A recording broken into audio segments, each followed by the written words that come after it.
नमस्कार दोस्तों, हम लेकर आ चुके हैं आप लोगों के लिए 20 मिनट में सुबह की 50 ताज़ा और बड़ी खबरें। बताएंगे दोस्तों आखिरकार प्रधानमंत्री नरेंद्र मोदी के ऊपर क्यों भड़के राहुल गांधी, कहा देश को बर्बाद कर रही है बीजेपी। क्यों असदुद्दीन ओवैसी ने अखिलेश यादव पर बोला हमला, कहा मुसलमानों के वोट बटोर रहे हैं अखिलेश यादव। कैसे रूबिका लियाकत ने दिखाई बेशर्मी, मोदी का किया सपोर्ट। और कैसे उद्धव ठाकरे ने कहा कि अब की बार बीजेपी तड़ी पार होने वाली है। क्यों प्रियंका गांधी ने कर दिया दावा, कहा सत्ता आती जाती रहती है, इस बार कांग्रेस आएगी। तमाम मुद्दों पर होगी बात, लेकिन उससे पहले अगर आपने अब तक हमारे चैनल को सब्सक्राइब नहीं किया जल्दी से कर लीजिए। पास में घंटे आएगी, इस कॉल नोटिफिकेशन पे दबाइए ताकि हर वीडियो की अपडेट आप तक पहुंच पाए। दरअसल दोस्तों आपको बताते चले, प्रधानमंत्री नरेंद्र मोदी के ऊपर भड़के राहुल गांधी ने बीजेपी को जमकर लपेटा। आपको बताते चले, राहुल गांधी ने प्रधानमंत्री को घेरते हुए कहा कि देश में प्रधानमंत्री आग लगा रहा है और देश को बर्बाद करने की कोशिश हो रही है। राहुल गांधी ने प्रधानमंत्री को लपेटे में लेते हुए कहा कि आज देश की तमाम इंस्टीट्यूट और तमाम संस्थाओं को बीजेपी ने अपने कब्जे में ले रखा है। राहुल गांधी ने प्रधानमंत्री पर आरोप लगाया है कि देश में आग लगाने की कोशिश की जा रही है। देश में भाईचारे को ख़त्म कर प्यार मोहब्बत को ख़त्म कर तमाम ईडी सीबीआई का यूज़ कर विपक्षी नेताओं को जेल में ठूसा जा रहा है। राहुल गांधी ने कहा कि प्रधानमंत्री सोचते हैं ये राजनीति से देश आगे बढ़ेगा। राहुल यही नहीं रुके, उन्होंने कहा कि बीजेपी ने कई बार ये साबित किया है कि वो देश के संविधान को बदलना चाहती है, और अगर देश का संविधान बदला तो आप समझ सकते हैं कि फ़िलहाल दोस्तों देश के संविधान को किस तरीके से बदला जाएगा। तो ये चीज़ें तो साफ दिखाई देती हैं कि देश में क्या हो रहा है दोस्तों, क्या किया जा रहा है। तो प्रधानमंत्री नरेंद्र मोदी हो या दोस्तों दूसरे नेता, वो लोग पूरी कोशिश करते हैं कि फ़िलहाल किसी भी तरीके से विपक्ष को ख़त्म कर बीजेपी अपनी राजनीति चलाए, लेकिन ये होने वाला नहीं है। चाहे प्रधानमंत्री कुछ भी करें, देश इसी तरीके से चलता रहेगा। भारतीय जनता पार्टी पूरी तरीके से दोस्तों जो है फेल हो चुकी है और ये बात साबित हो गई है। आपको बताते चले दोस्तों, अफजल अंसारी की मिट्टी डालने से रोकने वाले डीएम के ऊपर भड़के अखिलेश यादव ने जमकर डीएम को लपेटा। दरअसल दोस्तों जाहिर सी बात है, किसी के घर में कोई मौत हुई है और अगर मिट्टी डालने के लिए जनता आई हुई है तो उसको रोकना कितना गलत है, आप समझिए। अखिलेश यादव ने हमला बोलते हुए, योगी सरकार पर हमला बोलते हुए कहा कि फ़िलहाल किस तरीके से लोगों के साथ अन्याय किया जाता है। उन्होंने कहा कि फ़िलहाल अब मिट्टी डालने के लिए भी इनसे इजाज़त लेनी पड़ेगी। अखिलेश यादव ने निशाना साधते हुए कहा, नाइंसाफ़ी की हद तो देखो, अब तुम मिट्टी तक पर एतराज़ जता रहे हो, ना भूले तुम ये हुक्म जो है हमेशा कामयाब नहीं रहेगा, यानी कि ये हुक्म जो तुम आज कर रहे हो ये हमेशा नहीं रहने वाला है। अखिलेश ने सीधे सीधे हमला बोल दिया। आपको बताते चले, अखिलेश यहीं नहीं रुके, उन्होंने कहा कि जो डीएम लोगों को मिट्टी डालने से रोक रही थी और अफजल अंसारी से भिड़ गई, उनको रुकना चाहिए था। दोस्तों दरअसल सोशल मीडिया पर भी ये चर्चा चल रही है कि एक इंसान ने अपने भाई को खो दिया और उसके बाद भी डीएम उनसे लड़ रही है कि सिर्फ परिवार वाले मिट्टी डालो, और धमकी भी दे रही है कि मैं एफआईआर दर्ज करूंगी। तो आप समझ सकते हैं कि किस तरीके से इंसानियत की धज्जियां उड़ी हैं। आपको बताते चले दोस्तों, आम आदमी पार्टी को लगा बड़ा झटका, तो अरविंद केजरीवाल ने नरेंद्र मोदी को जेल से ही दोस्तों हुंकार भर के सुनाया। दरअसल आपको बताते चले, अरविंद केजरीवाल को तिहाड़ जेल भेज दिया गया है 14 दिन की न्याय की हिरासत में। आपको बताते चले, राजधानी कोर्ट से अरविंद केजरीवाल को राहत नहीं मिली, उनको 14 दिन के लिए तिहाड़ जेल भेज दिया गया है। इसके ऊपर जमकर केजरीवाल ने भड़ास निकाली। अरविंद केजरीवाल ने बीजेपी को लपेटे में लेते हुए कहा कि फ़िलहाल वो डरने वाले नहीं हैं, वो हमेशा सच की लड़ाई लड़ते रहेंगे। केजरीवाल ने बीजेपी पर निशाना साधते हुए कहा कि बीजेपी चाहती है विपक्ष चुपचाप रहे। जाहिर सी बात है दोस्तों, प्रधानमंत्री नरेंद्र मोदी हों या दूसरे नेता हों, वो लोग पूरी कोशिश करते हैं किसी भी तरीके से ये सब कुछ दोस्तों रोका जाए। लेकिन आप समझ सकते हैं दोस्तों, आज हमारे देश के लोकतंत्र को, भाईचारे को ख़त्म किया जा रहा है। और सबसे बड़ी बात यह दोस्तों कि प्रधानमंत्री नरेंद्र मोदी चाहे कितनी ही कोशिश कर लें, आज जो हमारे देश में हो रहा है इसको रोका नहीं जा सकता, क्योंकि इसी को लेकर भड़ास भी निकली है पीएम पर। जाहिर सी बात है, जो तमाम ईडी का सीबीआई का यूज़ करना, केजरीवाल ने कहा कि पीएम मोदी जो कर रहे हैं वो सही नहीं है, क्योंकि 14 दिन की न्याय की हिरासत में भेज दिया गया है। देखिए खैर, ये तो सबको पता है कि केजरीवाल को कोर्ट राहत नहीं देने वाला इतनी जल्दी, क्योंकि मनीष सिसोदिया को 1 साल ही होने वाला है लगभग, संजय सिंह को भी 4-5 महीने हो गए हुए। तो दोस्तों केजरीवाल को भला कोई कैसे छोड़ सकता है। ये सारा षड्यंत्र बीजेपी का रचा हुआ है, और इस रचे हुए षड्यंत्र में दोस्तों केजरीवाल फ़िलहाल तो फंसे हुए हैं, लेकिन जैसे ही इंडिया गठबंधन की जीत हुई, फंसेगी बीजेपी। बस एक बार इंडिया गठबंधन जीत जाए, फिर देखिए आप मज़ा दोस्तों। जो लोग आज दूसरों को भ्रष्टाचारी बोल रहे हैं, कल उनकी जब पोल खुलेगी तो बहुत मज़ा आएगा दोस्तों। आपने बेशर्मी तो बहुत देखी होगी, लेकिन रुबिका लियाकत जैसी बेशर्म महिला पहली बार देखेंगे आप। दरअसल दोस्तों, देश हमारा डूबता चला जा रहा है और रुबिका लियाकत जैसी पत्रकार पीएम नरेंद्र मोदी का सपोर्ट कर रही हैं। दरअसल आपको बताते चलें, अमित जमई जो है वो बहस कर रहे थे, शहजाद पूनावाला भी था दोस्तों, लेकिन जैसे ही चुनावी बॉन्ड पर पीएम नरेंद्र मोदी को जमई ने सुनाना शुरू किया और उनके भ्रष्टाचार को निकालना शुरू किया, तो रुबिका लियाकत को मिर्ची लग गई। रुबिका लियाकत कहने लगी कि मैं तो सपोर्ट करूंगी प्रधानमंत्री को, मैं क्यों ना करूं प्रधानमंत्री को सपोर्ट, वो इस देश के प्राइम मिनिस्टर हैं, मेरे भी हैं तुम्हारे भी हैं। दरअसल दोस्तों, रुबिका लियाकत सारी महिला पत्रकारों में सबसे बड़ी चाटू पत्रकार है और ये पीएम नरेंद्र मोदी सवाल भी ऐसे ही पूछती हैं, कौन सा टॉनिक पीते हैं आप, कैसे आप इतने एक्टिव रहते हैं। इस तरीके के सवाल नरेंद्र मोदी से रुबिका लियाकत पूछती हैं।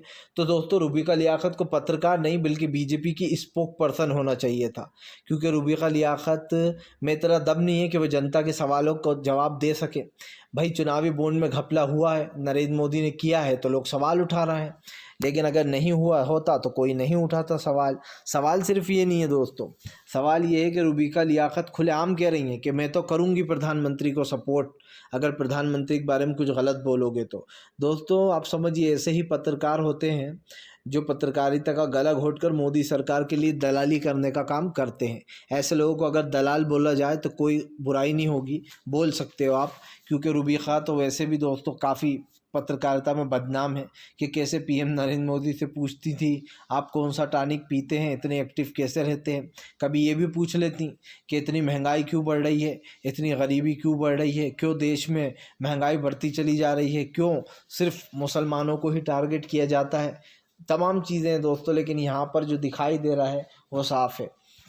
आपको बताते चले दोस्तों, फिलहाल भारतीय जनता पार्टी बुरी फंसी है। आम आदमी पार्टी की पंजाब में सरकार गिराने की कोशिश, आप विधायक को 5 करोड़ का ऑफर देने पर आप विधायक ने करा दी एफआईआर दर्ज। दरअसल आपको बताते चले, पंजाब में आप विधायक को बीजेपी ने 5 करोड़ रिश्वत देने की कोशिश की है। आपको बताते चले, राजेंद्र कौर ने बीजेपी के खिलाफ एफआईआर दर्ज करा दी है।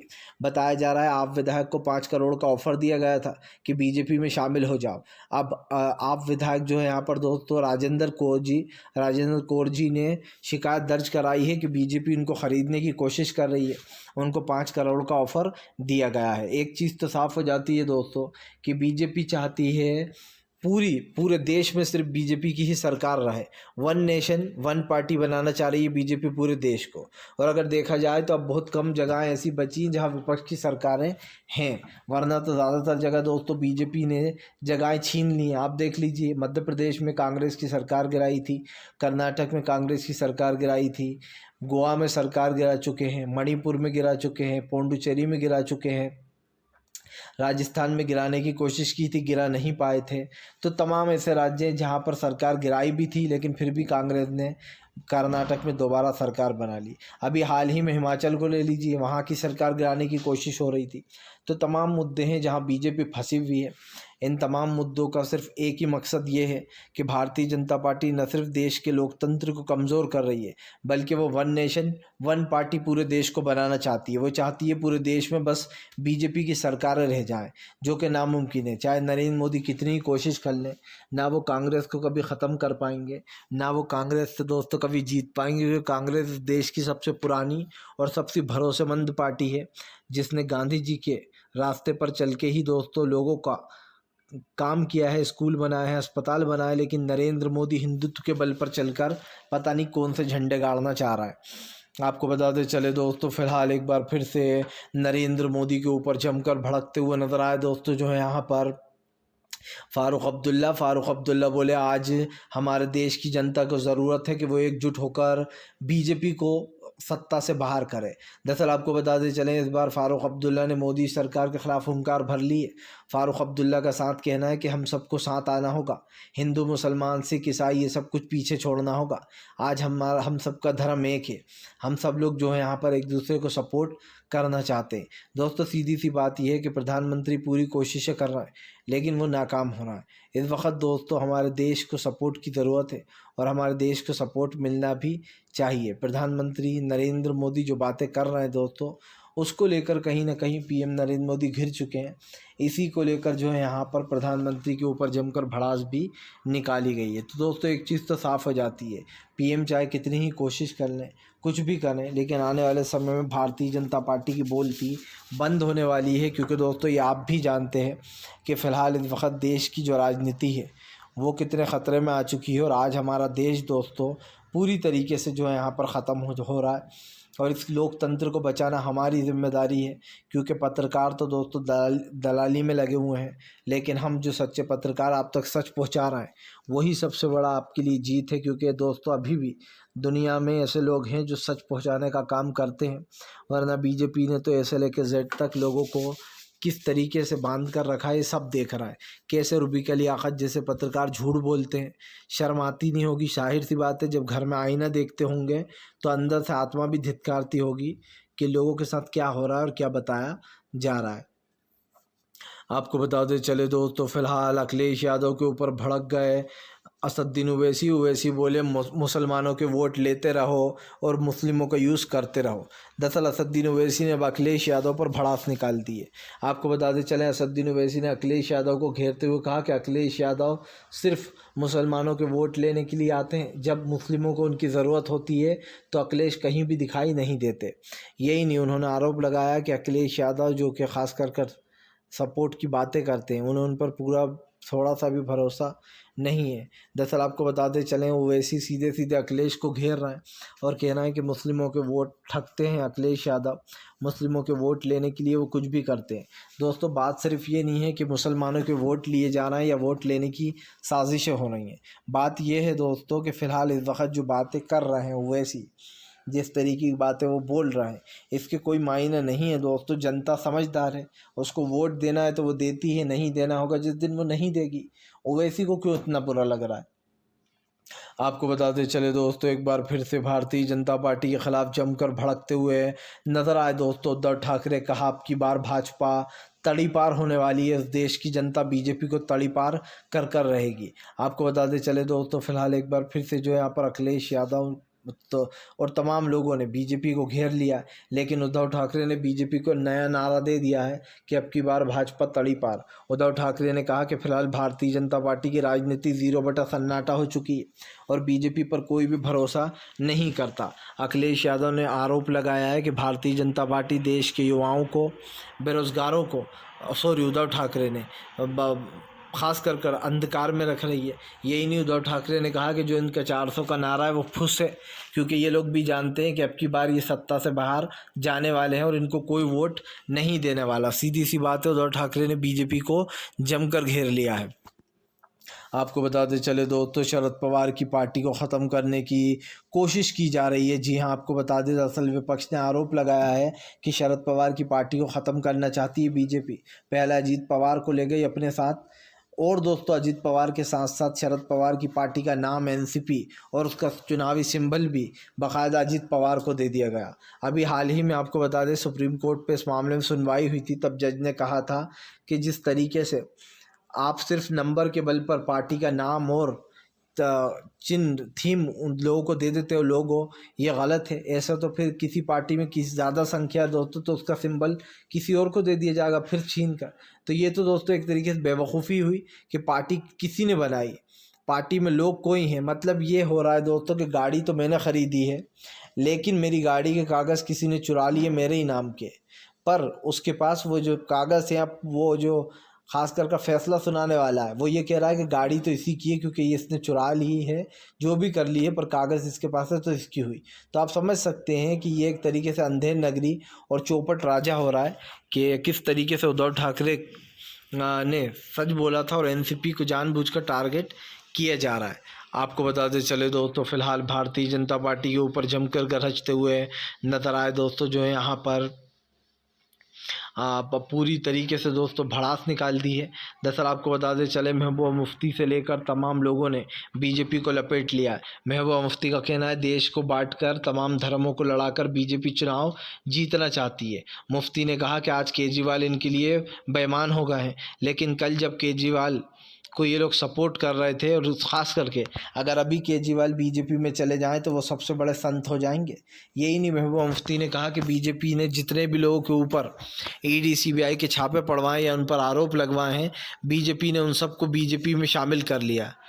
यही नहीं दोस्तों, भारतीय जनता पार्टी के ऊपर ये आरोप बार बार लगते हैं दोस्तों कि बीजेपी देश के लोकतंत्र को ख़त्म करना चाहती है, बीजेपी देश में भाईचारे को ख़त्म करना चाहती है, वो सिर्फ हिंदुत्व के बल पर सरकार चलाना चाहती है। और दोस्तों इस चीज़ों पर इसलिए भी सवाल उठ रहे हैं क्योंकि आप ख़ुद भी जानते हैं कि प्रधानमंत्री नरेंद्र मोदी सच में इन चीज़ों को बढ़ावा दे रहे हैं। आज की बात होती तो शायद हम भूल जाते, लेकिन जब से ये सब कुछ शुरू हुआ है तब से ही जो है भारतीय जनता पार्टी लोकतंत्र को ख़त्म करने पर तुली है। आज हो या कल दोस्तों, देश हमेशा आगे बढ़ता रहेगा। देश का जो भाईचारा है वो कभी ख़त्म नहीं होने वाला, चाहे भारतीय जनता पार्टी कितनी कोशिश कर ले। आपको बताते चले दोस्तों, फ़िलहाल बीजेपी के ऊपर जमकर गरजते हुए नज़र आए दोस्तों जो है यहाँ पर पंजाब के भगवत मान बोले केजरीवाल को जेल में डाल दो, पंजाब की सरकार गिराने की कोशिश करो, कांग्रेस के खाते बंद कर दो। तुम्हें क्या लगता है कि हम तुम लोगों से डरते हैं क्या? आपको बताते चले भगवत मान ने कहा कि हम तुमसे नहीं डरते, ये देश तुम्हारे बाप का नहीं है, ये देश जो है 135 करोड़ हिंदुस्तानियों का है। यही नहीं, भगवत मान ने बीजेपी को लपेटे में लेते हुए कहा कि बीजेपी सोचती है इस देश के लोगों को वो डरा धमका लेगी, इस देश के लोगों को से वोट हटिया लेगी, लेकिन वो ऐसा नहीं कर पाएगी। भगवत मान ने साफ कहा है कि फ़िलहाल आज केजरीवाल भले ही जेल में बंद हो, आज कांग्रेस के खाते फ्रीज कर दिए हों, तमाम लोगों से सारी ताकतें छीनी जा रही हों, लेकिन उसके बाद भी विपक्ष ये चुनाव जीत कर बताएगा। क्योंकि दोस्तों जो लोग आंधियों से डरते हैं वो रुक जाते हैं, लेकिन जो आंधियों से नहीं डरते वो रुकते नहीं हैं। भारतीय जनता पार्टी कितनी ही कोशिश कर ले, कितने ही तिकड़म लड़ा ले दोस्तों, वो कुछ नहीं कर पाएगी। अगर जनता ने एकजुट होकर वोट दे दिए तो बीजेपी के जीत का कोई मतलब नहीं रहेगा दोस्तों, क्योंकि बीजेपी जीत तक पहुंच ही नहीं पाएगी। जब सब लोग कांग्रेस को, इंडिया गठबंधन को सपोर्ट करेंगे तो इसका मतलब साफ रहेगा कि जीत भी इंडिया गठबंधन की होने वाली है। आपको बताते चले दोस्तों, फिलहाल एक बार फिर से प्रधानमंत्री नरेंद्र मोदी और केजरीवाल आमने सामने। केजरीवाल के सपोर्ट में फिर से एक बार आम आदमी पार्टी निकालेगी बड़ा मोर्चा। दरअसल आपको बताते चले, जब तक केजरीवाल जेल से बाहर नहीं आएंगे, केजरीवाल का सपोर्ट करते रहेंगे आम आदमी पार्टी के कार्यकर्ता। आम आदमी ने फैसला लिया, आम आदमी पार्टी ने, कि बीजेपी के खिलाफ दिल्ली में एक मुहिम छेड़ी जाएगी। आपको बताते चलें, फिलहाल रोकने के लिए भारतीय जनता पार्टी पूरी कोशिश कर रही दोस्तों विपक्ष को, लेकिन अरविंद केजरीवाल का सपोर्ट जमकर हो रहा है। केजरीवाल ने बीजेपी को लपेटे में लेते हुए कहा कि शायद क्या है, कितनी भी कोशिश कर लें ये लोग, हम रुकने वाले नहीं हैं। आम आदमी पार्टी ने कहा कि हम पूरी तरीके से बाहर निकाल कर ही रहेंगे केजरीवाल जी को, क्योंकि केजरीवाल इस देश के सच्चे नेता। आपको बताते चले दोस्तों, ममता बनर्जी की बीजेपी को खुली चेतावनी, कहा 400 का नारा छोड़ो, पहले 200 पार करके दिखाओ। आपको बता दें, ममता बनर्जी ने बीजेपी को लपेटे में ले लिया। ममता बनर्जी का कहना है बीजेपी का 400 का नारा भी वही जुमला है जैसे प्रधानमंत्री ने बंगाल में आकर कहा था कि अब की बार हम 200 पार करेंगे। आपको बताते चले दोस्तों, ममता बनर्जी ने जख्मों पर नमक छिड़कने का काम किया। ममता बनर्जी ने कहा कि जो हाल तुम्हारा विधानसभा में हुआ था उससे भी बुरा हाल हम लोकसभा में करने वाले हैं। ममता बनर्जी ने बीजेपी को लपेटे में लेते हुए कहा कि फिलहाल इस बार पूरी कोशिश करके देख लो, किसी भी हाल में जो है यहाँ पर हम तुम्हारी सरकार बनने नहीं देंगे, क्योंकि तुम्हें जनता वोट ही नहीं देगी और 200 ही पार नहीं कर पाओगे। 400 का नारा तो फेल ही हो गया है। तो दोस्तों आप भी समझ सकते हैं कि फ़िलहाल जानबूझकर विपक्ष को टारगेट किया जा रहा है, विपक्ष को रोकने की कोशिश की जा रही है, और इसलिए विपक्ष ने सीधे सीधे चुनौती दे दी है कि वो किसी भी हाल में भाजपा की सरकार बनने नहीं देगा। क्योंकि दोस्तों अगर देश के लोकतंत्र को बचाना है, सपोर्ट करना है, तो साफ दिखाई दे रहा है कि हमारे देश में दोस्तों भाईचारे को बढ़ावा देना होगा और हमारी सरकारें जो गिराई जा रही हैं उनको भी रोकना होगा। फ़िलहाल आप हमें कमेंट करके ज़रूर बताएं आप किसका सपोर्ट करते हैं। अगर आपको वीडियो अच्छा लगता है दोस्तों तो लाइक ज़रूर कीजिएगा। चैनल पर पहली बार